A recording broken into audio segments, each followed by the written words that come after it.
Well, I've never really been one to follow rules. Being an only child until the age of 7 gave me a sense of freedom that still informs how I live my life and now how I run my business.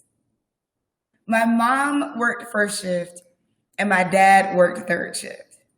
So they would tag team watching me. And before I was of school age, I would stay at home with my dad during the daytime. And since he had been working all night, he would eventually fall asleep. And that's when the fun began. Now, I was a good kid. My parents didn't have to worry about me. And when I think about it, the only things they told me not to do were things that would physically hurt me.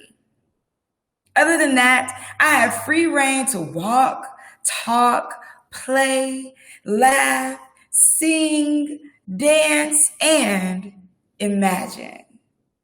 So there I am, a little person in a large castle, my house, with a sleeping guard, my dad. And as long as I could tiptoe around him, I can play with the dragons, my stuffed animals.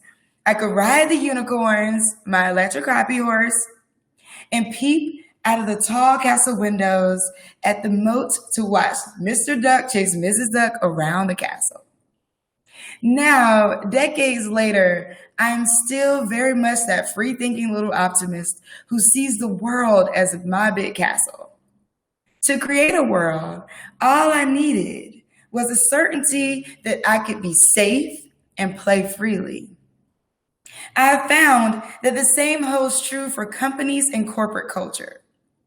We can disrupt, innovate, and create the companies and cultures we wish to see in the world as long as we provide the psychological safety and freedom to do so.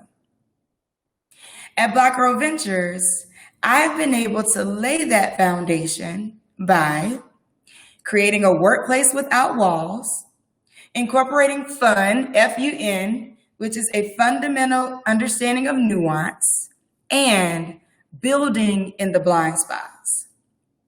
Disruption is defined by Oxford Dictionary as radical change to an existing industry or market due to technological innovation. And while this definition provides no value judgment, the common perception of disruption is that it requires agitation. I mean, look, disruption disrupts. But to me, disruption is all about believing in the impossible. I mean, take the pandemic, for example. A major disruption of all things, including and especially work, has taught us that nothing that we thought was required is. The lines drew between work and home have dissolved. Things will never go back to being normal, and we as employers must now take some time to consider, well, what will we go back to? I believe and have modeled at Black Girl Ventures that the workplace is a type of home, a community for both the employees and the employers. I was inspired by what I witnessed at Google while I was contracting there. Google led the way in disrupting workplace culture, what the workplace can look like and feel like. The offices are colorful. Some even have spas on site. Every corner is filled with a beanbag, a soft chair, or a treadmill, similar to how we outfit our homes. Now that the home is the workplace, disruption is reimagining and responding in real time to how we bring our personal and professional lives together. For the first time, I had experienced a workplace built on the principle of bringing your whole self to work. That is a principle we emphasize at Black Girl Ventures. In fact, we doubled down on this principle to grow our workforce to represent a wider community beyond the community we serve, which means we incorporated a few guiding principles. One, we encourage our employees to bring their whole self to work. We trust that if we take care of you, you will take care of the work. Now, what does that look like in practice? as we are all experiencing now a workplace without walls. The workplace is now our home. But the workplace, if you think about it, has always been its own kind of home. So often, companies separate employee benefits from the actual employee experience. And the employees do so in turn, which obscures the value of the job to the employee and the value of the employee to the employer. At Black Girl Ventures, we focus on bringing that value to life. We see benefits and experience as holistically linked. One example of this is through our partnerships. We work with some of the largest companies in the world: PayPal, eBay, Visa, Nike. So working for us is, by extension, working with those companies. And we communicate the full value of the work and these partnerships to our employees. We also want our employees to be able to realize that value in full. We need employees to know that we don't just need them to accomplish tasks, but that they are contributing to a household of sorts, a community, and that it can be rewarding and beneficial, not just professionally, but personally. Black Girl Ventures is founded in diversity, equity, and inclusion. Our mission is to provide Black and Brown women identifying founders with access to community, capital, and capacity building in order to meet milestones that lead to economic advancement through entrepreneurship. We fund and scale tech-enabled, revenue-generating businesses under $1 million.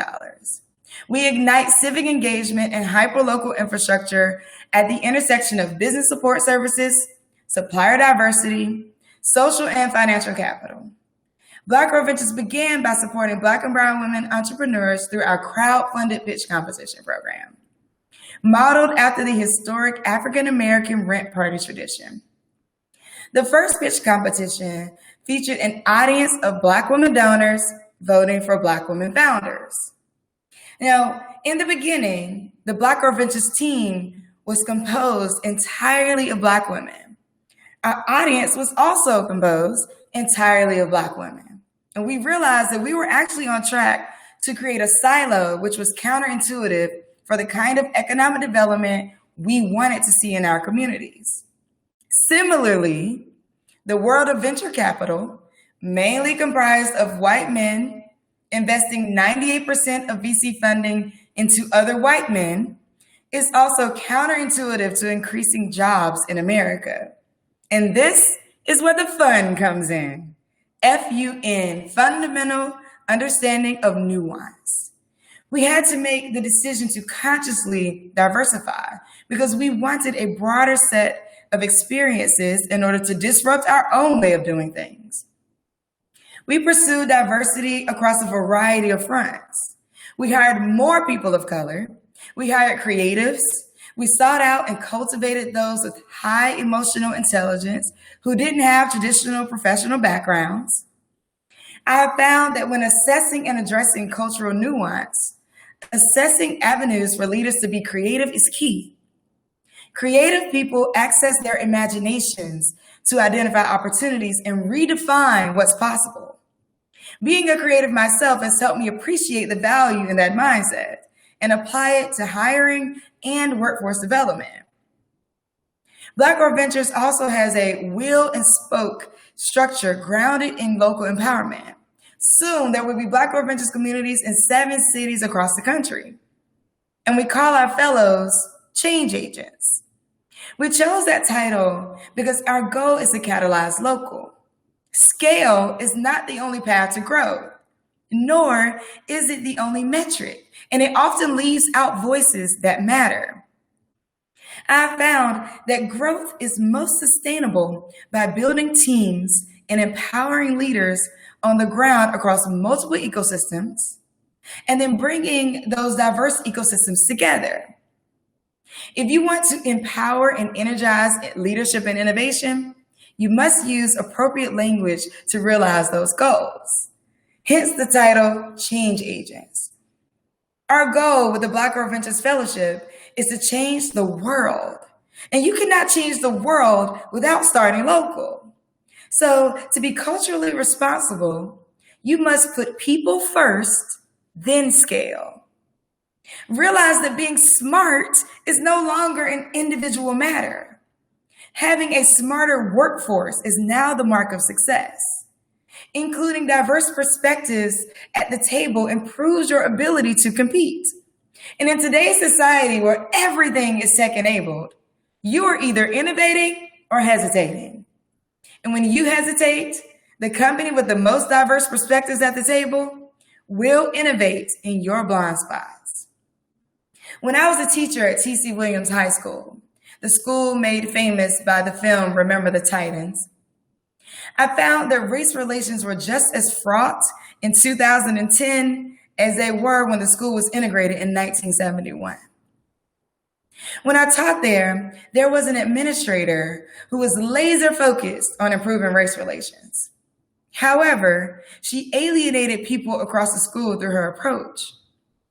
The why was captured for me by a veteran Black teacher who said, "I'll engage inequity once it happens." I realized then that so often the focus of training, especially in diversity, equity, and inclusion, is on the employees who need to change their behavior, while their colleagues who have been suffering as a result of that problematic behavior are forced to learn things they are already intimately familiar with. Training needs to acknowledge the validity of the different experiences within our teams.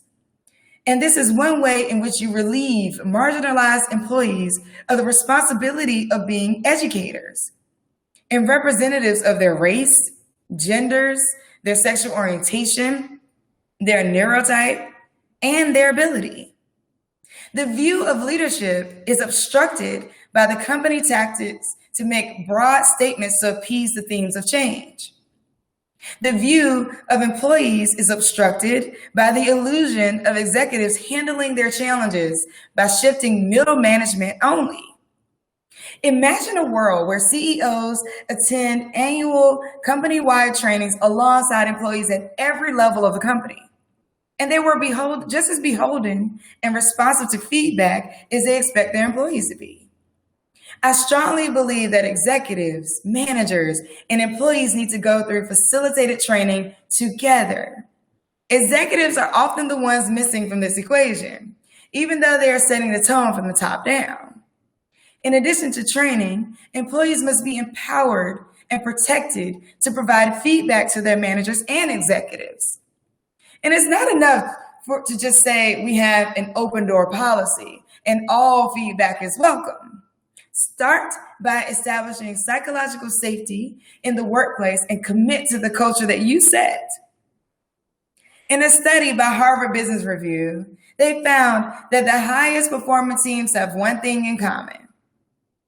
That's right, psychological safety. The belief that you won't be punished when you make a mistake. Studies show that psychological safety allows for risk-taking, speaking your mind, creativity, and sticking your neck out without fear of having it cut off. Just the types of behavior that lead to market breakthroughs. One of the key steps in establishing psychological safety is asking for feedback to illuminate your own blind spots. About 8 years ago, when I was working at a workforce development company, I had a boss who instilled in me that all feedback is positive for the employer and for the employee. And in turn, I have built that into every culture I have been a part of. Again, scale is not the only metric for successful growth. Imagine a workplace without walls, a workplace culture that is open to the fundamental of nuance, and including diverse perspectives at the table, therefore being able to build in your own blind spots. Today, my imaginary castle is no longer my childhood home on Atlantic Street. I have the privilege and joy of building castles in cities across the country, and not just by myself, but with dozens of brilliant, creative people who make up Black Girl Ventures. Because with freedom and safety as our foundation, we know that anything is possible.